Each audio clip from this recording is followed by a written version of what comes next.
नमस्कार साथियों, हमारे YouTube channel study point first में आप सभी का स्वागत है। देखिए, हम बात कर रहे थे कक्षा 12 मानव भूगोल और इसमें हम अध्याय नंबर 5 तक बात कर चुके थे।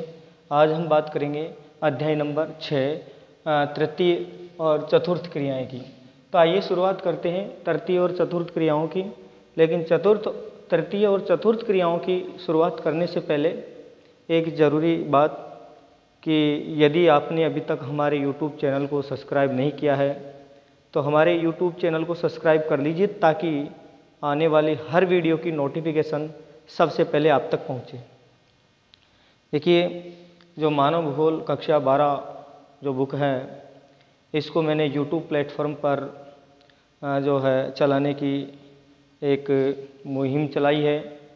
इसमें आप सबका साथ ज़रूरी है और साथ देना क्या है कि हमारे जो वीडियो है इसको ज़्यादा से ज़्यादा लाइक, सब्सक्राइब और शेयर कीजिए ताकि ऐसा करने पर हमारा हौसला बढ़ेगा और हम आगे भी इसी तरह की वीडियो बनाते रहेंगे।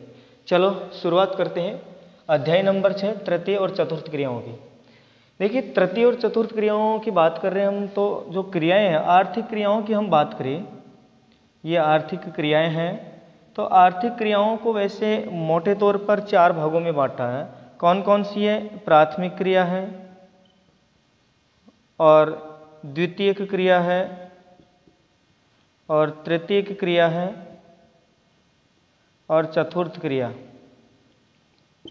इनमें से हम प्राथमिक और द्वितीयक दोनों क्रियाओं की बात कर चुके हैं। प्राथमिक क्रिया क्या थी? कच्चे माल से संबंधित वस्तुएं इसमें आती थी। किससे संबंधित? कच्चे माल से संबंधित वस्तुएं, जैसे गेहूं है, कपास है ना। इसी तरह से कच्चे माल से संबंधित क्रियाएं जो सीधे पर्यावरण पर निर्भर होती थी वो प्राथमिक क्रियाओं में आती थी। द्वितीय क्रियाएं इन कच्चे माल का रूपांतरण करना, कच्चे माल का रूपांतरण करना द्वितीय क्रियाओं में आता था। जैसे कपास से कपड़े बनाना, गेहूं के आटे से बिस्किट वगैरह बनाना, ये उद्योग से संबंधित विभिन्न प्रकार की जो क्रियाएं थी वो द्वितीय क्षेत्र में ही आती थी। फिर तृतीय क्षेत्र और चतुर्थ क्षेत्र, इनकी बात करेंगे आज हम। देखिए, तृतीय क्षेत्र क्या होता है? तृतीय क्षेत्र की बात करते हैं कि तृतीय क्षेत्र होता क्या है। तो देखिए, तृतीय क्षेत्र क्या होता है। जो ये तृतीय क्षेत्र है, ये तृतीय क्षेत्र सेवा से संबंधित, इसमें सभी प्रकार के कार्य आ जाते हैं। किससे संबंधित? सेवा से संबंधित। ऐसे मान के चलिए कि सेवा से संबंधित कार्य ही तृतीय क्षेत्र में आते हैं। और चतुर्थ क्षेत्र की बात करें तो चतुर्थ क्षेत्र उच्च क्रियाओं पर आधारित, नवीन तकनीकी ज्ञान पर आधारित क्रियाएं इसमें आती है। चलो शुरुआत करते हैं हम तृतीय क्रियाकलाप की। देखिए, जो तृतीय क्रियाकलाप है इसका संबंध है अमूर्त सेवाओं से। तृतीय क्रियाकलाप का संबंध किससे है? अमूर्त सेवाओं से। अमूर्त सेवाएं कौन सी है? वे सेवाएं जो दिखाई नहीं देती। अमूर्त सेवाओं का मतलब क्या होता है? वे सेवाएं जो दिखती नहीं है, अमूर्त सेवाएं कहलाती है। जैसे किसी की सेवा करना, मान लीजिए कि कोई किसी बुजुर्ग व्यक्ति की सेवा कर रहा है तो ये सेवाएं दिखाई नहीं देती। जैसे एक अध्यापक है, वो पढ़ा रहा है लेकिन जो सेवा दे रहा है वो अध्यापक, वो उसकी सेवा दिखाई नहीं देती है। अमूर्त सेवाएं होती है, छिपी हुई सेवाएं होती है। ये जो डॉक्टर होता है वो रोगी का इलाज कर रहा है तो जो वो सेवा कर रहा है वो सेवा भी नहीं दिखाई देती। तो इसमें सभी प्रकार की अमूर्त सेवाएं आ जाती है तृतीय क्रियाकलाप में। तो तृतीय क्रियाकलाप का संबंध किससे है? अमूर्त सेवाओं से। वैसे इसमें विभिन्न प्रकार की सेवाएं शामिल होती है। कौन कौन सी सेवाएं शामिल होती है इसमें? देखिए, शिक्षक, डॉक्टर, परिवहन, संचार, व्यापार, वाणिज्य, बैंकिंग। जो शिक्षक होता है, डॉक्टर होता है, परिवहन, संचार, व्यापार, वाणिज्य, बैंकिंग वगैरह सभी प्रकार की जो क्रियाएं हैं वो तृतीय क्षेत्र में आती है। कौन कौन सी आती है तृतीय क्षेत्र में क्रियाएं? देखिए, तृतीय क्षेत्र की बात करें तो इसमें शिक्षक आ जाता है, डॉक्टर आ जाता है, परिवहन, व्यापार, वाणिज्य और बैंकिंग क्रियाएं, ये विभिन्न प्रकार की क्रियाएं इसमें शामिल है तृतीय क्षेत्र में। तो सेवा से संबंधित वह उद्योग जो जिसमें शिक्षक, डॉक्टर, परिवहन, व्यापार, वाणिज्य, बैंकिंग वगैरह सभी प्रकार की सेवाएं आ जाती हैं वही तृतीय क्षेत्र कहलाता है। तो तृतीय क्षेत्र क्या है? सेवा से संबंधित उद्योग है। सेवा से संबंधित जो क्षेत्र है वही तृतीय क्षेत्र कहलाता है। अब तृतीय क्षेत्र की बात कर ली, तृतीय क्षेत्र के बाद में हम बात करेंगे व्यापार और वाणिज्य की। देखो, व्यापार और वाणिज्य क्या होता है? वस्तुओं को खरीदना बेचना ही व्यापार वाणिज्य कहलाता है। कोई व्यक्ति बाजार में जाकर वस्तुओं को बेचता है या फिर कोई वस्तु खरीदता है तो वही व्यापार वाणिज्य कहलाता है। देखिए क्या है व्यापार वाणिज्य? वस्तुओं के क्रय विक्रय या फिर कह सकते हैं खरीदने बेचने को ही व्यापार कहा जाता है। तो व्यापार की सिंपल सी परिभाषा है कि व्यापार क्या है? वस्तुओं का क्रय विक्रय करना या वस्तुओं को खरीदना बेचना ही व्यापार कहलाता है। चलो, व्यापार की बात कर रहे हैं तो बात कर लेते हैं कि व्यापार कितने प्रकार का होता है। तो देखिए, व्यापार की हम अगर बात करें तो व्यापार होता है 2 प्रकार का। कितने प्रकार का होता है व्यापार? 2 प्रकार का। कौन कौन से 2 प्रकार है देखते हैं व्यापार के। देखिए, व्यापार के प्रकारों की बात करें तो इसमें एक आ जाता है फुटकर व्यापार, फुटकर, और एक आ जाता है थोक व्यापार। अब थोक व्यापार और फुटकर व्यापार में अंतर क्या है वो देखिए। फुटकर व्यापार देखिए, सबसे पहले फुटकर व्यापार में छोटे छोटे दुकानदार आते हैं, छोटे छोटे दुकान वाले आते हैं। ये क्या करते हैं कि किसी मंडी में से या कहीं से भी जो है एक साथ बहुत सारी सामग्री खरीद कर ले आते हैं और छोटी छोटी दुकानें लगा करके उनको बेचते हैं। जैसे कपड़े वाले होते हैं, वो कपड़ों का थान लेकर के दुकान लगा करके जो ग्राहकों को बेचते हैं, या फिर सब्जियों वाले जो ठेले लगाकर सब्जियां बेचते हैं, ये सब फुटकर व्यापार में आते हैं। थोक व्यापार की बात करें हम तो थोक व्यापार नाम से पता लग रहा है कि यहाँ पर वस्तुएं थोक में बिकती होगी, अर्थात यहाँ एक साथ बहुत सारी वस्तुएं बिकती होगी जिन्हें छोटे छोटे दुकानदार खरीदते होंगे। तो इसमें जैसे किसान है या फिर बड़ी मंडी वाला मालिक है, वो थोक व्यापार में आएंगे। चलो देखते हैं फुटकर व्यापार और थोक व्यापार। यहाँ पर ये वैसे इंपॉर्टेंट भी है, एग्जाम की दृष्टि से पूछा जा सकता है कि व्यापार कितने प्रकार का होता है और कौन कौन सा होता है। या फिर प्रश्न आ सकता है कि फुटकर व्यापार और थोक व्यापार में क्या अंतर है। तो आइए देखते हैं दोनों में क्या अंतर है, फुटकर व्यापार और थोक व्यापार में। सबसे पहले देखते हैं फुटकर व्यापार।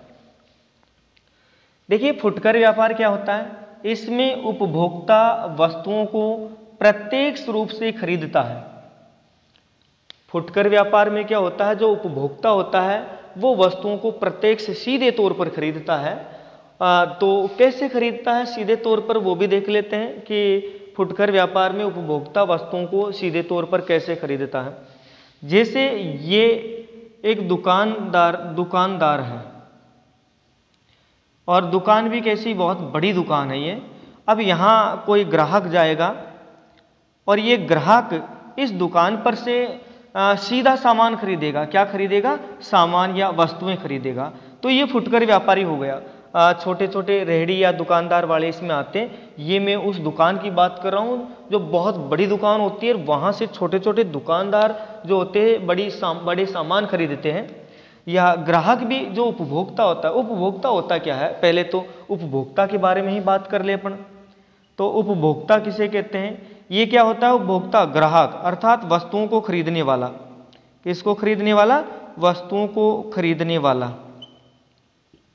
वस्तुओं को खरीदने वाले ग्राहक को ही उपभोक्ता कहा जाता है। तो ये उपभोक्ता जो ग्राहक है, ये जाकर जब किसी बड़ी दुकान से कोई वस्तु खरीदता है तो ये भी एक छोटा फुटकर व्यापारी कहलाएगा।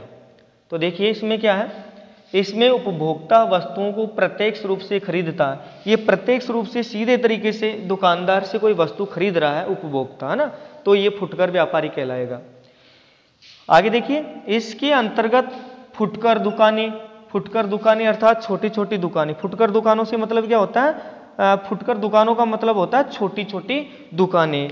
तो यहाँ पर जो है ये फुटकर व्यापार होता है, इसमें छोटी छोटी दुकानें आती है। छोटी छोटी दुकानें कैसे? देखो, जैसे मान लो कि कुछ दुकानें हैं। कैसी दुकानें हैं ये? छोटी दुकानें। कैसी दुकानें? छोटी दुकानें। या फिर जो रेहड़ी वाले होते हैं, रेहड़ी वाले फुटकर व्यापारी ही कहलाएंगे, क्योंकि यहाँ रेहड़ी जो गाड़ी होती है छोटी, उस पर विभिन्न प्रकार की सब्जियां के ठेले वगैरह लगा करके बैठते हैं, सब्जियां वगैरह बेचते रहते हैं ना। तो इसके अंतर्गत फुटकर दुकानें आती हैं। फुटकर दुकानों से मतलब क्या है? छोटी दुकानें, है ना। रेहड़ी वाले आते हैं। रेहड़ी वालों के बाद में स्वचालित बिक्री मशीनें, छोटी छोटी स्वचालित बिक्री मशीनें, जैसे हम बात करें तो जैसे कपड़े धोने वाली मशीन है, या फिर जो कई प्रकार की मशीनें हो सकती है, कपड़े धोने वाली हुई, या फिर छाछ करने वाले, या फिर मिक्सी की मशीनें, कई प्रकार की मशीनें आती है। और डाक आदेश, ये आते हैं फुटकर व्यापार में। आगे देखिए इसमें क्या होता है, वस्तुओं का प्रयोग करने वाला उपभोक्ता फुटकर व्यापारी होता है। देखो फुटकर व्यापारी कौन होता है, वह व्यापारी जो वस्तुओं का क्या करता है, प्रयोग करता है। वस्तुओं का प्रयोग करने वाला व्यक्ति ही फुटकर व्यापारी कहलाएगा। तो इधर देखिए फुटकर व्यापारी कौन होते हैं। इस फुटकर व्यापारी में जो है, इस फुटकर व्यापार के अंतर्गत इसमें छोटे दुकानदार आते हैं, छोटे छोटे दुकानदार आते हैं इसमें। जैसे बात करें छोटे छोटे दुकानदार में, फुटकर व्यापारी कह दे या छोटे छोटे दुकानदार कह दे, एक ही बात है ना। या फिर रेहड़ी वाले भी इसमें आते हैं। रेहड़ी वालों के बाद में हम बात करें स्वचालित बिक्री मशीनें, डाक आदेश वगैरह, इसमें सब आते हैं। अब फुटकर व्यापारी कौन होता है, कि वह व्यापारी जो वस्तुओं का प्रयोग करता है, मतलब वस्तुओं का प्रयोग करने वाला व्यापारी। किसका प्रयोग, वस्तुओं का प्रयोग करने वाला, वस्तुओं का प्रयोग करने वाला जो उपभोक्ता होता है, ये वस्तुओं का प्रयोग करने वाला उपभोक्ता फुटकर व्यापारी कहलाता है। तो फुटकर व्यापारी कौन होते हैं, छोटे छोटे वे दुकानदार जो अपने स्तर पर विभिन्न प्रकार की छोटी छोटी दुकानें लगा करके वस्तुएं बेचते हैं, उन्हें फुटकर व्यापारी कहते हैं। इसमें रेहड़ी वाले, फुटकर दुकानें, स्वचालित बिक्री मशीनें, डाक आदेश वगैरह आते हैं। और इसमें वस्तुओं का प्रयोग करने वाला उपभोक्ता होता है। वस्तुओं का प्रयोग करने वाला कौन होता है, इसमें उपभोक्ता। ये हुई बात फुटकर व्यापार की। एक बार फिर सुन लीजिए फुटकर व्यापार क्या होता है। वे छोटे छोटे दुकानदार जो अपने स्तर पर विभिन्न प्रकार की छोटी छोटी दुकानें लगा करके विभिन्न प्रकार की वस्तुएं बेचते हैं, उन्हें फुटकर व्यापारी कहते हैं। अर्थात फुटकर का तात्पर्य होते हैं छोटे व्यापारी। फुटकर का तात्पर्य क्या होता है, छोटे व्यापारी। चलो ये हुई बात फुटकर व्यापार या छोटे व्यापारी की। अब बात करते थोक व्यापार। अगर हम थोक व्यापार की बात करें तो इसमें नाम से ही पता लग रहा है कि शायद यहाँ पर बहुत बड़ा व्यापारी होगा जो छोटे छोटे दुकानदारों को वस्तुएं बेचता होगा, है ना। तो थोक व्यापारी कौन होता है, देखिए थोक व्यापारी, अगर थोक व्यापारी की बात करें तो ये वस्तुएं थोक के भाव में बेचता है। किसके भाव में, थोक के भाव में वस्तुएं बेचने वाला, थोक के भाव में वस्तुएं बेचने वाला, ये थोक व्यापारी होता है। जैसे इसमें किसान है, एक बड़ा सा किसान है, और वो किसान अपनी उस उपज को मंडी में ले जाकर बेचता है, तो वह भी थोक व्यापारी होगा। और बड़े मंडी वाले जो मालिक होते हैं, बड़े बड़े मंडियां होती है, वहाँ के जो मालिक होते हैं वो भी थोक व्यापारी होंगे। तो थोक के भाव में वस्तुओं को बेचने वाला ही थोक व्यापारी कहलाता है। चलो देखते हैं थोक व्यापारी क्या होते हैं। इस व्यापार को विनिर्माताओं से सामान उपलब्ध कराने वाले बिचौलिया स्थापित करते हैं। बिचौलिया कौन होता है भाई, एक शब्द आ गया नया कि बिचौलिया होता कौन है। ये शब्द आया है बिचौलिया। तो ये बिचौलिया क्या होता है, यहां पर लिखा है कि जो थोक व्यापार होता है, इस व्यापार को विनिर्माताओं से सामान उपलब्ध कराने वाले बिचौलिया स्थापित करते हैं। अब विनिर्माताओं से सामान कौन उपलब्ध कराते हैं, वो भी देख लेते हैं कि आखिर ये क्या माजरा है विनिर्माताओं से सामान उपलब्ध कराने वाला। जैसे मान लीजिए कि ये बड़ा सा उद्योग है, ये क्या है, बड़ा सा उद्योग। अब यहां पर एक बिचौलिया होता है। बिचौलिया कौन होता है, जैसे मान लो कि कोई व्यक्ति है और ये व्यक्ति जानता नहीं है कि इस उद्योग से सामान कैसे खरीदा जाए, इसके बारे में, उद्योग के बारे में इसे नॉलेज नहीं है। तो फिर ये व्यक्ति एक बिचौलिए को पकड़ता है, और ये बिचौलिया जो होता है ना, इस व्यक्ति को सीधे तौर पर सामान उपलब्ध करवाता है। ये होता है बिचौलिया, बीच का व्यक्ति जिसे हम कह सकते हैं। तो बिचौलिया समझ में आया ना, कि वह व्यक्ति जो बीच में, कोई भी व्यक्ति है उसके बीच में रहकर उसका कार्य करवाता है, वह बिचौलिया कहलाता है। तो इस व्यापार को विनिर्माताओं से सामान उपलब्ध कराने वाले कौन होते हैं, बिचौलिया। और ये बिचौलिया ही जो होते हैं ना, ये बिचौलिया ही थोक व्यापार को जो है थोक व्यापार, इस थोक व्यापार को ये बिचौलिया ही क्या करते हैं, स्थापित करते हैं। अगर बिचौलिया नहीं हो तो जो बड़े बड़े उद्योग है, हो सकता है कि उनके उद्योग में जो विभिन्न प्रकार की वस्तुएं बनाई जाती है वो वस्तुएं खरीदने वाला कोई ना हो, इसलिए ये लोग बिचौलियों को जरूर रखते हैं जो विभिन्न प्रकार के व्यक्तियों को सामान उपलब्ध कराने का कार्य करते हैं। तो थोक व्यापार क्या होता है कि वह व्यापार जहां वस्तुएं बहुत बड़ी मात्रा में उपलब्ध होती हैं और छोटे छोटे दुकानदारों को या छोटे छोटे जो व्यापारी होते हैं उनको वहां से वस्तुएं उपलब्ध कराई जाती है, वह थोक व्यापार कहलाता है। देखिए, इस व्यापार को विनिर्माताओं से सामान उपलब्ध कराने वाले बिचौलिया स्थापित करते हैं। और देखो आगे, इसमें बड़ी संख्या में लोग संलग्न रहते हैं। जो ये थोक व्यापार है ना, इसमें बहुत बड़ी संख्या में लोग लगे रहते हैं, मतलब बड़ी संख्या में लोग रहते हैं। बड़ी संख्या में मतलब छोटे मोटे कार्य होते नहीं, यहाँ पर बड़े बड़े कार्य होते हैं, इसलिए यहाँ पर जो लोग हैं बड़ी संख्या में लगे रहते हैं एवं रोजगार प्राप्त करते हैं। जब लोग यहाँ पर बहुत ज़्यादा संख्या में रहेंगे तो वो रोजगार ही प्राप्त करेंगे, और रोजगार प्राप्त करने के लिए तो वो कार्य कर रहे हैं वैसे भी। देखो आगे, उत्पादक जो बनाने वाला होता है वही थोक व्यापारी होता है। अब थोक व्यापारी कौन होता है, उत्पादक या बनाने वाला। अब उत्पादक कौन होता है भाई, यहाँ पर आया है कि उत्पादक या बनाने वाला ही थोक व्यापारी होता है। तो ये उत्पादक होता कौन है वो भी देख लेते हैं। देखिए, उत्पादक, एक शब्द आया उत्पादक। उत्पादक का मतलब होता है बनाने वाला। उत्पादक का मतलब क्या होता है, बनाने वाला। जैसे मान लीजिए कि एक बड़ा सा उद्योग है, क्या है, एक बड़ा सा उद्योग, और इस उद्योग में जैसे इस उद्योग में विभिन्न प्रकार की बड़ी बड़ी वस्तुएं बनती हैं। जैसे मान लीजिए कि यहाँ पर जो वस्तुओं की बात करें तो यहाँ पर बड़ी बड़ी मशीनें बनती है या कुछ भी बन सकता है। तो उत्पादक जो इस उद्योग का जो मालिक होगा, इस उद्योग का क्या होगा, मालिक होगा, वह क्या होगा, उत्पादक बनाने वाला, इस उद्योग को चलाने वाला होगा, है ना।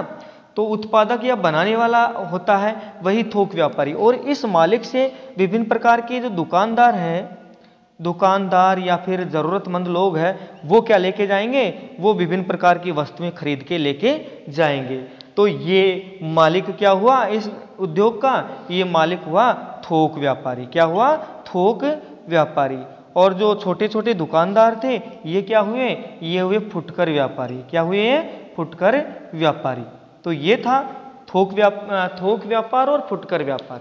इसी के साथ ही थोक व्यापार और फुटकर व्यापार जो हमारा टॉपिक है तृतीय क्रियाकलाप, ये समाप्त होता है। और आज हम तृतीय और चतुर्थ क्रियाओं में बात करेंगे ग्रामीण और नगरीय विपणन केंद्रों की। देखिए, ग्रामीण और नगरीय विपणन केंद्र क्या होते हैं। अगर हम बात करें ग्रामीण विपणन केंद्र की, तो देखो, ग्रामीण मतलब विपणन केंद्र का मतलब क्या होता है, विपणन का मतलब होता है बाजार। विपणन का मतलब क्या होता है, बाजार। तो ग्रामीण विपणन अर्थात ग्रामीण बाजार, और एक नगरीय विपणन अर्थात नगरीय बाजार। तो ये ग्रामीण बाजार और नगरीय बाजारों की बात कर लेते हैं कि क्या ग्रामीण बाजार होता है और क्या नगरीय बाजार होते हैं।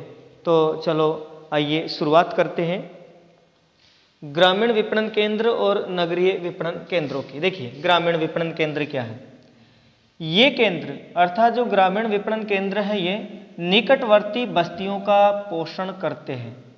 जो ये ग्रामीण विपणन केंद्र, ग्रामीण बाजार है, ये क्या करते हैं, जो निकटवर्ती का मतलब आसपास के जो इलाके हैं, आसपास के जो इलाके या परिवार जो है उनका भरण पोषण करते हैं। तो ग्रामीण विपणन केंद्र क्या होते हैं, ये केंद्र निकटवर्ती बस्तियों का क्या करते हैं, पोषण करते हैं।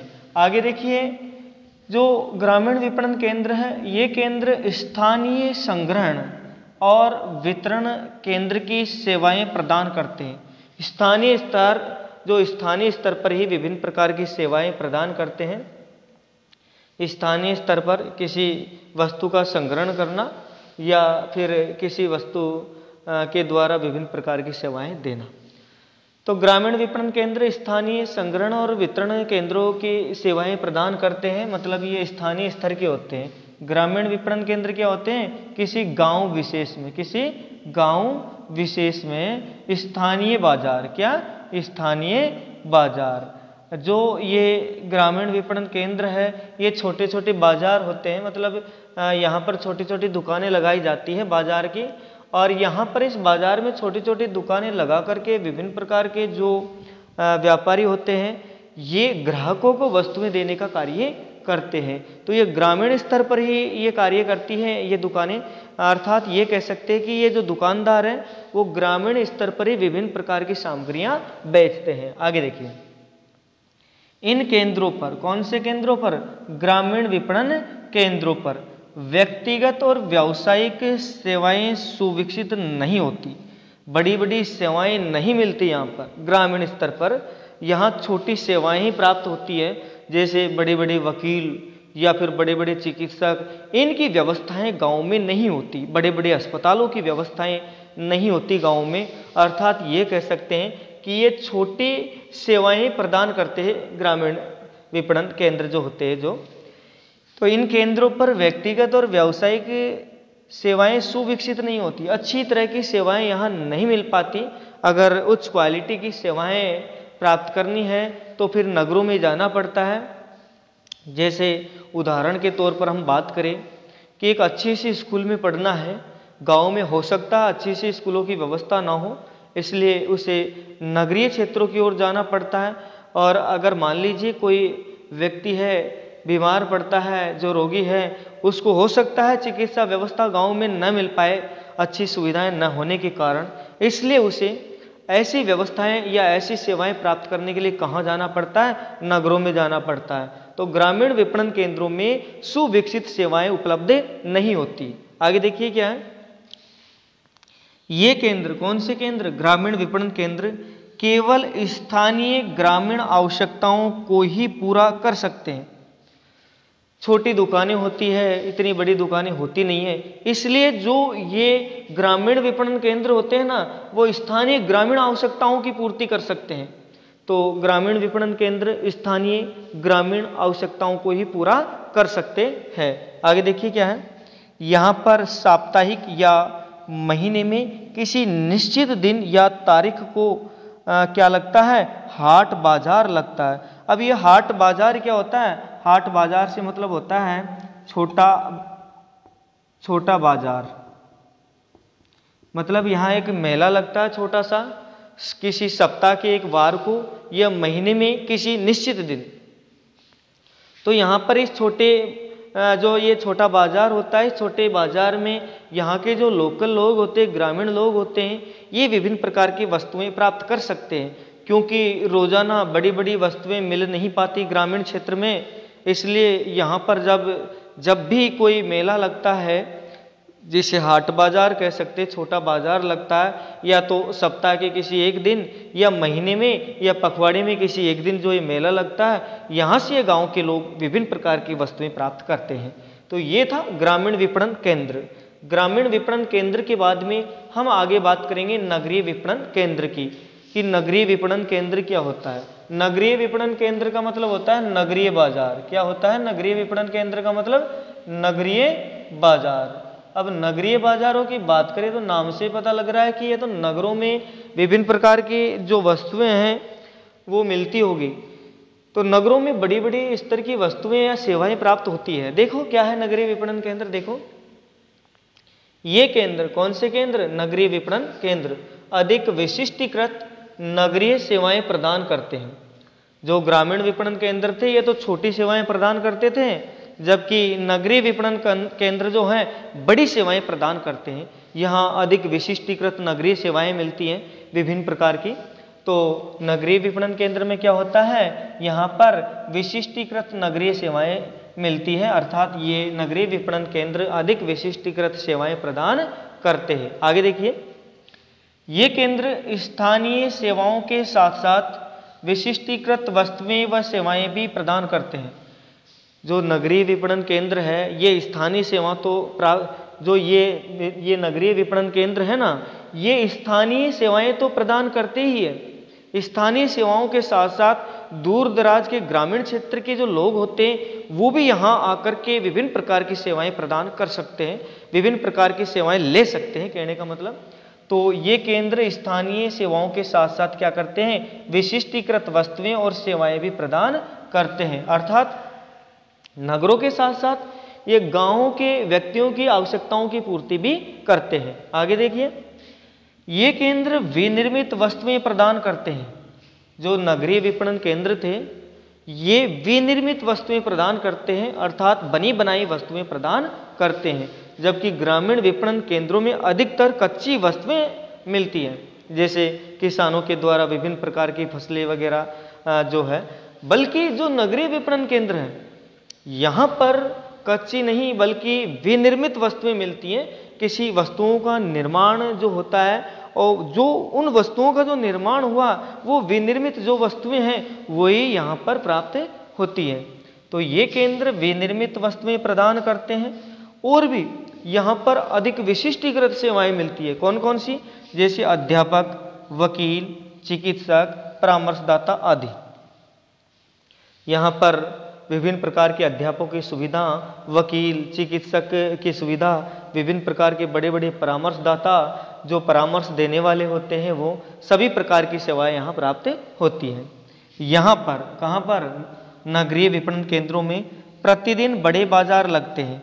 जो ग्रामीण विपणन केंद्र थे यहाँ तो देखो किसी दिन या तारीख कोई बाजार लगता था, बड़ा बाजार। बाकी नगरीय विपणन केंद्र जो होते हैं बड़े बड़े शहरों में प्रतिदिन रोजाना ही बड़े मार्केट लगते हैं, बड़े बड़े बाजार लगते हैं, है ना। तो ये हुई बात ग्रामीण विपणन केंद्र और नगरीय विपणन केंद्रों की। शुरुआत करते हैं तृतीय और चतुर्थ क्रियाओं में परिवहन की। देखिए हम बात कर रहे थे तृतीय क्रियाओं में। तृतीय क्रियाओं में जो परिवहन है ये भी तृतीय क्रिया में ही आता है। तो जो तृतीय क्रियाओं में जो परिवहन है इसकी बात करते हैं। परिवहन होता है क्या, देखिए व्यक्तियों और वस्तुओं को एक स्थान से दूसरे स्थान पर लाने और ले जाने वाले जो साधन होते हैं वही परिवहन के साधन कहलाते हैं। वैसे तो प्राचीन समय में परिवहन के साधनों में जो बैलगाड़ी है या फिर खुद स्वयं मनुष्य भी परिवहन का साधन बन जाता था। जैसे विभिन्न प्रकार के जो वजनी सामान होता था उसे वह अपनी पीठ पर लादता था और एक स्थान से दूसरे स्थान तक पहुंचाता था। आगे चलकर धीरे धीरे बैलगाड़ियों का प्रयोग होने लगा। बैलगाड़ियों के माध्यम से विभिन्न प्रकार की वस्तुओं को और व्यक्तियों को एक स्थान से दूसरे स्थान तक लाने और ले जाने लगे। लेकिन वर्तमान में परिवहन के साधनों की बात करें तो वर्तमान में बस, ट्रैक्टर, ट्रक, रेलगाड़ी, मोटरसाइकिल वगैरह विभिन्न प्रकार के परिवहन के साधन हो चुके हैं। तो आइए शुरुआत करते हैं परिवहन के साधन होते क्या है। देखिए वस्तुओं व व्यक्तियों को एक स्थान से दूसरे स्थान तक लाने और ले जाने वाले साधनों को ही परिवहन के साधन कहते हैं। परिवहन के साधनों के द्वारा आज व्यक्ति दुनिया के किसी भी कोने में बहुत कम समय में पहुंच सकता है। जैसे परिवहन की बात करें तो स्थल परिवहन भी होता है, जल परिवहन भी होता है और वायु परिवहन भी होता है। आजकल तो परिवहन के साधनों में पाइपलाइनों को और शामिल कर लिया गया। पाइपलाइनों के माध्यम से भी जो तेल है या फिर विभिन्न प्रकार के जो द्रवित पेट्रोलियम वगैरह जो है ये एक स्थान से दूसरे स्थान तक पहुंचाए जाते हैं। तो परिवहन के साधनों में विभिन्न प्रकार की वस्तुएं हो या विभिन्न प्रकार की वस्तुओं के अलावा व्यक्ति हो, उन सभी को एक स्थान से दूसरे स्थान तक लाया और ले जाया जाता है। अब परिवहन के साधनों में हम बात करेंगे जाल तंत्र और पहुंच की। देखो जाल तंत्र और पहुंच का मतलब क्या है कि आज दुनिया में कहीं पर भी चले जाइए सड़कों का बहुत बड़ा जाल सा बना हुआ है और ये सड़कें आपस में एक दूसरे को जोड़ती हैं। जैसे हम बात करें तो राजस्थान से विभिन्न प्रकार की जो सड़कें हैं ये राष्ट्रीय राजधानी दिल्ली तक जुड़ी हुई है या फिर मुंबई तक या फिर विभिन्न प्रकार के राज्यों तक जुड़ी हुई है। तो जो सड़कों को आपस में जोड़ने का कार्य जो करते हैं परिवहन के साधन जिन पर चलते हैं वो क्या है, देखिए जाल तंत्र और पहुंच। परिवहन के साधनों से विभिन्न प्रकार के स्थान एक दूसरे के साथ जुड़कर जाल तंत्र का निर्माण करते हैं। जाल तंत्र का निर्माण कब होता है जब परिवहन के विभिन्न प्रकार के जो साधन होते हैं, परिवहन के जो साधन होते हैं वो क्या है, एक स्थान से दूसरे स्थान तक जाते हैं और आते हैं, एक स्थान से दूसरे स्थान तक जाते और आते हैं। जैसे यहाँ पर कोई परिवहन का साधन है और इधर दूसरे स्थान पर वो परिवहन का साधन गया, तो ये एक जाल तंत्र का निर्माण कर रहे हैं। मतलब विभिन्न प्रकार के साधन आपस में मिलकर जाल तंत्रों का निर्माण करते हैं, या फिर विभिन्न प्रकार की सड़कें आपस में मिलकर जाल तंत्रों का निर्माण करती है। देखो आगे, प्रत्येक सड़क जो दो नोडों को आपस में जोड़ती है उसे योजक कहते हैं। वह प्रत्येक सड़क जो दो नोडों को आपस में जोड़ती है उसे योजक कहते हैं। अब नोड क्या होते हैं, देखो नोड का मतलब होता है कोई स्थान। जैसे मान लीजिए कि ये कोई स्थान है जोधपुर और ये जयपुर है, तो ये जो सड़क है ये दोनों नोडों को आपस में जोड़ रही है, अर्थात दो स्थानों को आपस में जोड़ रही है। इस तरह से दो स्थानों को आपस में जोड़ने वाली जो सड़क है उसे ही कहते हैं योजक। बीच का कार्य कर रही है, कहने का मतलब योजक का मतलब क्या होता है, बीच का कार्य करना, बीच का कार्य। तो ये जो दो शहर थे जयपुर और जोधपुर, इनके बीच में जो सड़क बनी हुई है, तो वह सड़क इधर से जयपुर को जोड़ती है तो इधर से जोधपुर को जोड़ती है, तो वह सड़क ही क्या कहलाएगी, योजक। अर्थात कह सकते हैं कि दो केंद्रों को आपस में जोड़ने वाली सड़क को ही योजक कहा जाता है। चलो ये हुई बात योजक की। योजक के बाद में हम बात करेंगे परिवहन को प्रभावित करने वाले कारक कौन कौन से हैं। देखो वैसे तो परिवहन को प्रभावित करने वाले बहुत कारक हैं, लेकिन उन सभी कारकों में से हम सबसे जो इंपॉर्टेंट कारक है उन कारकों की बात करते हैं कि परिवहन को प्रभावित करने वाले मुख्य जो ये कारक हैं ये कौन कौन से। देखो परिवहन की मांग, परिवहन की मांग की बात करें तो जितनी ज़्यादा जनसंख्या होगी उतनी ही परिवहन की मांग ज़्यादा होगी। तो ये परिवहन की मांग जो है ये भी परिवहन को प्रभावित करने वाला महत्वपूर्ण कारक है। देखिए जनसंख्या के आकार से प्रभावित, भाई जितनी ज़्यादा जनसंख्या होगी परिवहन की मांग भी उतनी ही ज़्यादा होगी, लेकिन जनसंख्या है ही नहीं, बहुत कम जहाँ जनसंख्या है वहाँ परिवहन की मांग भी बहुत कम ही होगी। तो परिवहन की मांग क्या होती है, जनसंख्या के आकार से प्रभावित होती है, अर्थात जहाँ ज़्यादा जनसंख्या वहाँ परिवहन की मांग भी ज़्यादा। तो ये परिवहन को प्रभावित करने वाला एक महत्वपूर्ण कारक था। इसके बाद में अगला कारक है जनसंख्या का आकार। देखिए जनसंख्या के आकार की बात करें तो अधिक जनसंख्या तो अधिक परिवहन की मांग, ज़्यादा जनसंख्या जहाँ होगी वहाँ परिवहन की मांग भी ज़्यादा ही होगी। लेकिन जनसंख्या के आकार को समझने से पहले हम परिवहन की मांग को एक बार फिर से देखिए। क्या है परिवहन की मांग?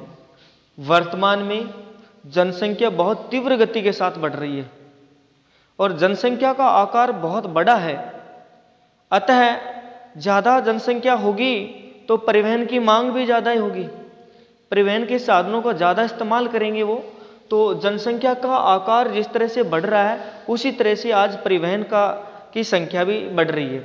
अर्थात ये कह सकते हैं कि बढ़ती हुई जनसंख्या परिवहन की मांग को प्रभावित कर रही है, क्योंकि लगातार जिस गति से जनसंख्या बढ़ रही है उसी गति से लगातार परिवहन के साधन भी बढ़ रहे हैं ना, तो परिवहन की मांग जनसंख्या के आकार से प्रभावित है। दूसरा कारक देखिए परिवहन को प्रभावित करने वाला, जनसंख्या का आकार। अधिक जनसंख्या तो अधिक ही परिवहन की मांग, ज़्यादा जनसंख्या होगी तो परिवहन की मांग भी ज़्यादा ही होगी। आगे देखिए विभिन्न प्रकार की सड़कें, विभिन्न प्रकार की सड़कें भी परिवहन को प्रभावित करती है। जैसे मान लीजिए कि बड़े हाईवे हैं, 6 लेन या 4 लेन जो बड़े हाईवे होते हैं वो होंगे तो वहाँ पर परिवहन के साधन उतने ही ज़्यादा दौड़ेंगे, लेकिन कच्ची सड़कें जहाँ होगी परिवहन के साधन वहाँ पर कम जाएंगे ना। तो विभिन्न प्रकार की सड़कें भी परिवहन को प्रभावित करती है। चलो ये हुई बात परिवहन को प्रभावित करने वाले कारकों की। परिवहन को प्रभावित करने वाले कारकों के बाद में हम अगले टॉपिक की बात करते हैं पर्यटन की, कि पर्यटन क्या होता है। देखिए मनोरंजन के उद्देश्य से की गई यात्रा ही पर्यटन कहलाती है। अर्थात हम ये कह सकते हैं कि जब लोग कहीं स्थानों पर घूमने के लिए जाते हैं तो वहाँ घूमते वक्त वो अपना मनोरंजन करते हैं और मनोरंजन करते करते विभिन्न प्रकार की यात्राएं कर लेते हैं ना, तो वही पर्यटन है। और पर्यटक कौन होता है? पर्यटक जो यात्रा करने वाला यात्री होता है वह पर्यटक कहलाता है। और जो जहां पर वो यात्रा कर रहा है, मनोरंजन के उद्देश्य से जो यात्रा कर रहा है, वह यात्रा उनकी पर्यटन कहलाती है। तो देखते हैं पर्यटन क्या है। मनोरंजन के उद्देश्य से की गई यात्रा, मनोरंजन के उद्देश्य से की गई यात्रा ही पर्यटन कहलाती है। पर्यटन के बाद में हम बात करेंगे पर्यटन को प्रभावित करने वाले कारकों की, है ना। तो पर्यटन को प्रभावित करने वाले कारक कौन कौन से हैं, आइए देखते हैं इस पर्यटन को प्रभावित करने वाले कारक कौन कौन से। एक जलवायु, पहला कारक। पर्यटन को प्रभावित करने वाला महत्वपूर्ण कारक जो है जलवायु, ये पर्यटन को बहुत हद तक प्रभावित करता है। कैसे करता है देखो, जैसे मान लीजिए कोई ठंडे क्षेत्र है जहां बहुत तीव्र गति के साथ सर्दी पड़ रही है, तो कई लोग जब छुट्टियां आती है ना किसी चीज की ना, तो कई लोग अपनी छुट्टियां बिताने के लिए उष्ण क्षेत्रों की ओर पलायन करते हैं। अर्थात ठंडे क्षेत्रों के लोग मनोरंजन करने के लिए कहाँ जाते हैं, उष्ण जलवायु वाले क्षेत्रों की ओर जाते हैं। लेकिन जहाँ बहुत तेज गर्मियाँ हैं, जैसे गर्मियों का मौसम है, तो वहाँ पर अधिकतर लोग क्या करते हैं कि अपनी छुट्टियां बिताने के लिए ठंडे जलवायु वाले प्रदेशों की ओर अग्रसित होते हैं। अर्थात ठंडे क्षेत्र जहां पर है वहां पर वो पर्यटन करने के लिए जाते हैं, यात्रा करने के लिए जाते हैं। जैसे गर्मियों में लेह मनाली या लद्दाख वगैरह जो बड़े बड़े जो ठंडी जलवायु वाले क्षेत्र है, वहाँ लोग घूमने के लिए चले जाते हैं। वैष्णो माता स्थान है, उत्तराखंड में विभिन्न प्रकार के जो ये राष्ट्रीय उद्यान है ना, यहाँ पर घूमने के लिए लोग चले जाते हैं। और ज़्यादातर ग्रीष्म काल में जो लोग घूमने जाते हैं वो वैष्णो माता जम्मू कश्मीर में, वहाँ पर भी बहुत सारे लोग घूमने के लिए जाते हैं। माउंट आबू चले जाते हैं कई। तो ये जलवायु भी पर्यटन को प्रभावित करने वाला सबसे महत्वपूर्ण कारक है। तो देखिए इसमें क्या है, जलवायु में ठंडे क्षेत्रों के लोग धूपदार और उष्ण क्षेत्रों के लोग ठंडे क्षेत्रों की ओर भ्रमण करते हैं। बात वही है कि जहाँ सर्दियाँ होती है, सर्दी वाले क्षेत्रों के जो लोग होते हैं वो धूपदार और उष्ण क्षेत्रों की ओर, जबकि ठंडे क्षेत्रों के जो लोग होते हैं वो उष्ण क्षेत्रों की ओर यात्रा करते हैं। तो जहाँ सर्दियाँ ज़्यादा होती हैं वे लोग ग्रीष्म क्षेत्रों की ओर यात्रा करते हैं, और जहाँ गर्मियाँ ज़्यादा होती हैं वे लोग ठंडे क्षेत्रों की ओर यात्रा करते हैं। पर्यटन को प्रभावित करने वाला अगला कारक है भूदृश्य। देखिए क्या है भूदृश्य, पर्वत, पठार, मैदान, झील वगैरह, ये है पर्वत, झील, वन आदि, ये जो है पर्यटन को प्रभावित करते हैं। मान लीजिए जैसे हिमालय पर्वत है, हिमालय पर्वत को देखने के लिए बहुत सारे पर्यटक जाते हैं। और भी विभिन्न प्रकार के बड़े बड़े पहाड़ है, जैसे लेह मनाली है ना, इन क्षेत्रों को देखने के लिए लोग वहाँ पर जाते हैं। अतः पर्वत हो या झील हो, वन हो, या फिर विभिन्न प्रकार की जो हमारी धरती पर विभिन्न प्रकार के जो दृश्य हैं वो भी पर्यटन को प्रभावित करते हैं। भूदृश्य के बाद में अगला अपना पर्यटन को प्रभावित करने वाला कारक है इतिहास और कला। देखिए क्या है, कई पुरास्थल ऐसे हैं जो दिखने में बड़े सुंदर हैं और लोग उन्हें देखना चाहते हैं। इन पुरास्थलों को देखने के लिए लोग विभिन्न प्रकार के क्षेत्रों की यात्राएं करते हैं। तो विभिन्न प्रकार के इतिहास कला से संबंधित विभिन्न प्रकार के जो पुरास्थल है या विभिन्न प्रकार के भवन है, वो भी लोगों को अपनी ओर आकर्षित करते हैं। तो इतिहास कला और पुरास्थल ये भी पर्यटन को प्रभावित करने वाला सबसे महत्वपूर्ण कारक है। आगे है संस्कृति और अर्थव्यवस्था। देखिए ऐसे क्षेत्र जो सांस्कृतिक दृष्टि से तो महत्वपूर्ण है ही, लेकिन आर्थिक दृष्टि से भी महत्वपूर्ण है, वहां पर लोग ज्यादा भ्रमण करने के लिए जाते हैं। तो संस्कृति और अर्थव्यवस्था भी जो है पर्यटन को प्रभावित करने वाला सबसे महत्वपूर्ण कारक है। ये हुई बात पर्यटन को प्रभावित करने वाले कारकों की। आगे हम बात करेंगे संचार और दूरसंचार की। देखिए संचार क्या है, शब्दों, विचारों और विभिन्न प्रकार के जो सेवाएं हैं इनका संप्रेषण करना। संचार क्या है, संचार की हम बात करें तो संचार से तात्पर्य है शब्दों, विचारों या विभिन्न प्रकार की जो सेवाएं हैं इनका संप्रेषण करना। इनका क्या करना, संप्रेषण। संप्रेषण का मतलब क्या होता है, भेजना एक स्थान से दूसरे स्थान पर, है ना। तो पर्यटन क्या होता है, शब्दों, विचारों या विभिन्न प्रकार की सेवाओं को एक स्थान से दूसरे स्थान पर पहुंचाना ही क्या कहलाता है, संचार कहलाता है। देखते हैं क्या संचार से तात्पर्य, शब्दों, विचारों, सेवाओं आदि को एक स्थान से दूसरे स्थान तक पहुंचाना ही संचार कहलाता है। आज ये टेक्निकल जो जमाना है इसमें विभिन्न प्रकार के संचार के साधन भी हो गए, मोबाइल, टेलीफोन, टेलीविज़न वगैरह विभिन्न प्रकार के ये संचार के जो साधन हैं, इनके द्वारा विभिन्न प्रकार के सेवाएं या विभिन्न प्रकार के विचार या विभिन्न प्रकार के समाचार जो होते हैं वो एक स्थान से दूसरे स्थान तक पहुंचाया जाता है। देखो, संचार के बाद में हम बात करते हैं दूरसंचार की। दूरसंचार क्या है? आज विश्व के विभिन्न प्रकार के देशों में घटने वाले विभिन्न प्रकार की घटनाओं की जानकारियां विश्व के विभिन्न कोनों में आसानी के साथ पहुंच जाती है। किसके माध्यम से पहुंचती है? दूरसंचार के माध्यम से, जिसमें टेलीविजन, रेडियो, टेलीफोन या मोबाइल फोन वगैरह विभिन्न प्रकार के इस तरह के उपकरण आते हैं। तो दूरसंचार क्या है? देखिए, विश्व में घटित होने वाली घटनाओं की जानकारी घर बैठे कुछ सेकंडों में ही प्राप्त हो जाती है। किसके माध्यम से? दूरसंचार के माध्यम से। तो ये हुई बात संचार और दूरसंचार की। देखिए, हम बात कर रहे थे कक्षा 12 मानव भूगोल अध्याय नंबर 6 तृतीय और चतुर्थ क्रियाओं की। तो इसमें हम बात करते हैं चतुर्थ क्रियाएं क्या होती हैं, और चतुर्थ क्रियाओं के साथ साथ इसमें पंचम क्रियाओं की हम बात करेंगे। तृतीय क्रियाओं की हम बात कर चुके हैं और आज हम बात करेंगे चतुर्थ और पंचम क्रियाओं की। देखिए क्या है चतुर्थ और पंचम क्रियाएं। देखो, चतुर्थ क्रिया की बात करें तो ये विशिष्ट और जटिल प्रकार के क्रियाकलाप आते हैं। इसमें विशिष्ट विभिन्न प्रकार के जटिल क्रियाकलाप इसमें आते हैं। तो देखो कौन कौन से आते हैं। ये बहुत ही विशिष्ट और जटिल प्रकार के क्रियाकलाप होते हैं। चतुर्थ क्रियाओं में क्या होता है? बहुत ही विशिष्ट और जटिल प्रकार के जितने भी क्रियाकलाप हैं वो सारे के सारे किस में आते हैं? चतुर्थ क्रियाओं में। वैसे ज्ञान से संबंधित क्रियाकलाप भी इसमें आते हैं। आगे देखो, इसमें क्या है? इनका संबंध, किनका संबंध? चतुर्थ क्रियाओं का संबंध ज्ञान से संबंधित क्रियाकलापों से होता है। ज्ञान से संबंधित जो क्रियाकलाप है उससे चतुर्थ क्रिया का संबंध होता है।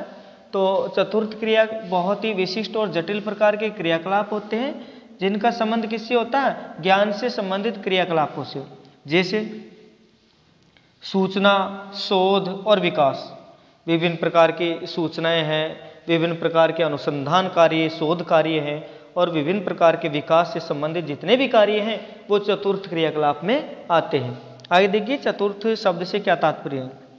चतुर्थ शब्द से तात्पर्य उन उच्च बौद्धिक व्यवसायों से है जिनका दायित्व चिंतन, शोध व विकास के लिए नए विचार देना है।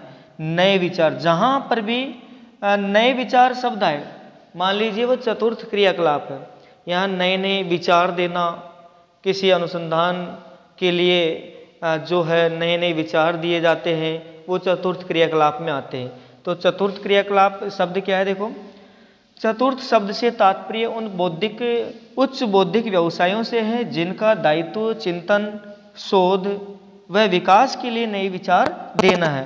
आगे इसमें चतुर्थ क्रियाकलापों में कौन कौन से आते हैं देखते हैं, इनके विभिन्न प्रकार के उदाहरण। इसमें बड़े बड़े अनुसंधानकर्ता आते हैं, किसी चीज की खोज करने वाले, किसी का अनुसंधान करने वाले, वो चतुर्थ क्रियाकलाप में आते हैं। सॉफ्टवेयर, कंप्यूटर से संबंधित विभिन्न प्रकार के सॉफ्टवेयर या हार्डवेयर जो उद्योग है वो चतुर्थ क्रियाओं में आएंगे। तो सॉफ्टवेयर से संबंधित अनुसंधान करता है, सॉफ्टवेयर है, इंजीनियर है, सूचना संग्रहण करता है, ये सारे के सारे किस में आते हैं? चतुर्थ क्रियाकलापों में आते हैं। ये हुई बात चतुर्थ क्रियाकलापों की। जो ज्ञान से संबंधित विभिन्न प्रकार के क्रियाकलाप थे, जैसे सूचना, शोध, विकास वगैरह। उदाहरण की बात करें तो अनुसंधान करता, सॉफ्टवेयर, इंजीनियर, सूचना संग्रहण करता। आगे हम बात करते हैं पंचम क्रियाकलाप की। देखिए, पंचम क्रियाकलाप क्या है? पंचम क्रियाकलापों की बात करें तो इसमें क्या होता है? नवीन और वर्तमान विचारों पर आधारित विभिन्न प्रकार के क्रियाकलाप आते हैं। नवीन और वर्तमान विचारों पर आधारित क्रियाकलाप। देखिए क्या है? नवीन व वर्तमान विचारों की रचना, नए और वर्तमान विचारों की रचना करना, मतलब नई नई चीज़ों के बारे में सोचना, इसमें आता है पंचम क्रियाकलाप में। विभिन्न प्रकार की नई नई चीज़ों के बारे में सोचना। तो इसमें नवीन व वर्तमान विचारों की रचना, पुनर्गठन की व्याख्या पर आधारित क्रियाकलाप आते हैं। और एग्जाम की दृष्टि से देखें तो चतुर्थ और पंचम क्रियाकलापों में से कोई सा प्रश्न आ सकता है, या फिर आ सकता है चतुर्थ और पंचम क्रियाकलापों में अंतर। तो चतुर्थ क्रियाकलाप तो क्या थे, बहुत ही विशिष्ट और जटिल प्रकार के क्रियाकलाप थे जिनका संबंध ज्ञान से संबंधित क्रियाकलापों से होता था। लेकिन इसमें क्या देखो, नवीन व वर्तमान विचारों की रचना, पुनर्गठन की व्याख्या, इन पर आधारित क्रियाकलाप पंचम क्रियाकलाप कहलाते हैं। और एक और बात ध्यान रखना कि इसे जो पंचम क्रियाकलाप है ना, इसे स्वर्ण कोलर के नाम से जाना जाता है। प्रश्न आ सकता है कि कौन सा क्रियाकलाप स्वर्ण कोलर के नाम से जाना जाता है, तो पंचम क्रियाकलाप स्वर्ण कोलर के नाम से जाना जाता है। इसमें कार्यकारी निर्माणकर्ता आते हैं, जो विभिन्न प्रकार के कार्यों का निर्माण करते हैं, वो लोग इसमें आते हैं। सरकार पंचम क्रियाकलाप में आती है। कानूनी और तकनीकी सलाहकार, ये पूछा जा सकता है इसके पंचम क्रियाकलाप में कौन कौन लोग आते हैं। सरकार भी पंचम क्रियाकलाप में आती है। और विभिन्न प्रकार के कार्यकारी निर्माणकर्ता भी पंचम क्रियाकलाप में आते हैं। तकनीकी और जो कानूनी सलाहकार होते हैं वो भी पंचम क्रियाकलाप में आते हैं। और बड़े बड़े अनुसंधान जो होते हैं, अनुसंधानकर्ता चतुर्थ में आएगा, लेकिन अनुसंधान शब्द जहां आ जाए वो चतुर्थ में नहीं बल्कि पंचम क्रियाकलाप में आएगा। अनुसंधानकर्ता किस में आएगा, चतुर्थ क्रियाकलाप में, जबकि अनुसंधान केंद्र किस में आएगा, पंचम क्रियाकलाप में। उदाहरणों की बात कर लेते हैं कि पंचम क्रियाकलाप में कौन कौन आते हैं। एक नीति निर्धारक, नीति का निर्धारण करने वाला या फिर परामर्शदाता और प्रबंधक, ये आते हैं किसमें, पंचम क्रियाकलाप में। ये हुई बात चतुर्थ और पंचम क्रियाकलाप की। तो हमने बात की चतुर्थ और पंचम क्रियाकलापों की। चतुर्थ और पंचम क्रियाकलापों के बारे में हम बात करेंगे तृतीय और चतुर्थ क्रियाकलापों में बचे हुए कुछ फैक्टों की। देखिए, भारत में समुद्र पार रोगियों के लिए स्वास्थ्य सेवाएं, भारत एक ऐसा देश है जहां प्राचीन काल से ही विभिन्न प्रकार की चिकित्सा सुविधाएं उपलब्ध हो रही है। यहाँ पर अगर हम बात करें तो चिकित्सा व्यवस्था की शुरुआत विश्व में सर्वप्रथम भारत में ही हुई।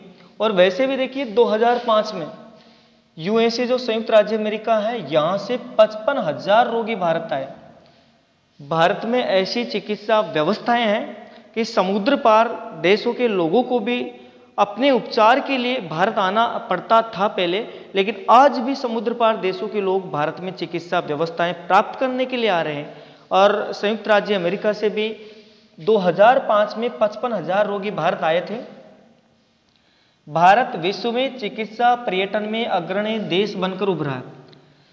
भारत जो है पूरे विश्व में चिकित्सा पर्यटन में अग्रणी देश बनकर उभरा है। वर्तमान में भी यहाँ पर विभिन्न प्रकार की चिकित्सा व्यवस्थाएं उपलब्ध हैं और भारत में विभिन्न प्रकार की चिकित्सा सेवाएं उपलब्ध हैं जो विश्व को भी चिकित्सा सेवाएं उपलब्ध करा रहा है। ये थी बात भारत में समुद्र पार रोगियों के लिए स्वास्थ्य सेवाएं, जिसमें विभिन्न प्रकार के समुद्र पार देशों के लोग भी चिकित्सा व्यवस्थाएं प्राप्त करने के लिए भारत आ रहे हैं। आगे हम बात करेंगे चिकित्सा पर्यटन की। देखिए, चिकित्सा पर्यटन क्या होता है। वर्तमान में क्या है कि चिकित्सा उपचार को अंतर्राष्ट्रीय पर्यटन गतिविधि से संबद्ध कर दिया गया है।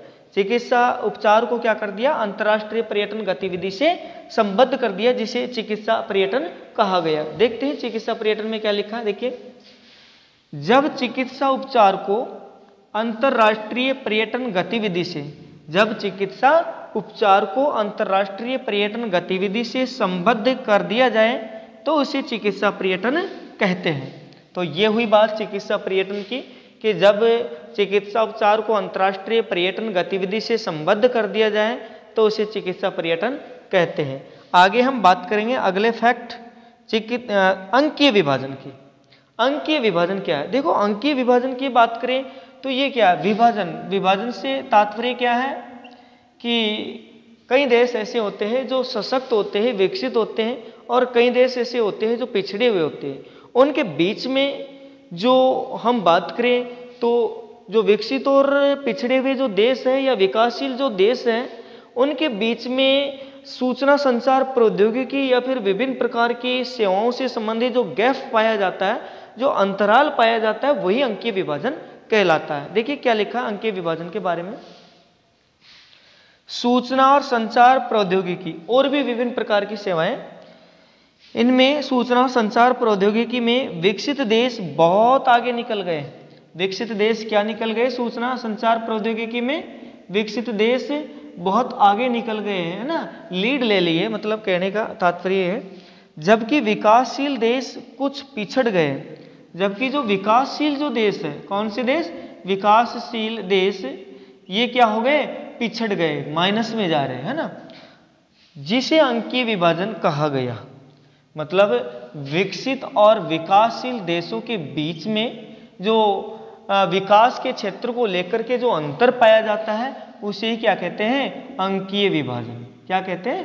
अंकीय विभाजन कहते हैं। ये हुई बात अंकीय विभाजन की। मतलब विकसित और विकासशील देशों के बीच में अंतराल। किस बात का अंतराल? किस बात का अंतराल? कि यहाँ पर विकास को लेकर के अंतराल। किसको लेकर के अंतराल? विकास को लेकर के अंतराल। कहने का तात्पर्य कि विकसित देशों में विभिन्न प्रकार की जो विकास से संबंधित गतिविधियां हैं वो सुचारू रूप से प्रचलित है और हर सुविधाएं हर व्यक्ति के पास उपलब्ध है विकसित देशों में। जबकि विकासशील देश वर्तमान में लगातार धीरे धीरे विकास की ओर आगे बढ़ रहे हैं। इन दोनों के बीच में जो अंतर पाया जाता है वही अंकीय विभाजन कहलाता है। ये हुई बात अंकीय विभाजन की। और अब बात करेंगे बाह्य स्त्रोतन, जो हमारा अध्याय नंबर 6 तृतीय और चतुर्थ क्रिया है, उसका अपना अंतिम टॉपिक है बाहरी स्त्रोतन क्या है। देखिए, इसका अर्थ होता है ठेका देना, किसी बाहरी व्यक्ति को ठेका देना। जैसे कोई मालिक है या फिर कोई व्यक्ति है जो किसी बाहरी व्यक्ति को जो ठेका दे देता है, वो बाहरी स्त्रोतन है। बाहरी का मतलब बाहरी, बाहर के लोगों को ना। तो इसका अर्थ होता है ठेका देना या फिर दक्षता को सुधारने व लागतों को घटाने के लिए, दक्षता को सुधारने या लागतों को घटाने के लिए किसी बाहरी अभिकरण को काम सौंपना, ये बाहरी स्त्रोतन है, जिसका अर्थ होता है ठेका देना या फिर दक्षता को सुधारने व लागतों को घटाने के लिए किसी बाहरी अभिकरण को काम सौंपना। इसी के साथ ही हमारा कक्षा 12 मानव भूगोल अध्याय नंबर 6 तृतीय और चतुर्थ क्रियाकलाप समाप्त होता है। आगे हम अगले अध्यायों की बात करेंगे अगले वीडियो में, लेकिन उससे पहले एक छोटी सी रिक्वेस्ट कि हमारे YouTube channel study point first को यदि अभी तक भी आपने सब्सक्राइब नहीं किया तो इसे सब्सक्राइब कर लीजिए और हाँ, बेल आइकन घंटी का निशान दबाना न भूलें ताकि आने वाली हर वीडियो का नोटिफिकेशन सबसे पहले आप तक पहुँचे। और इसे वैसे सब्सक्राइब और शेयर तो करना ही है, साथ ही साथ लाइक भी करना है और साथ ही इसमें कमेंट और करना है। क्या करना? कमेंट और करना है कि आपको हमारा वीडियो कैसा लगा। यदि आपको हमारा वीडियो अच्छा लगा हो तो लाइक और सब्सक्राइब करना और अपने दोस्तों तक शेयर करना। चलो मिलते हैं नेक्स्ट वीडियो में, तब तक के लिए जय हिंद, जय भारत।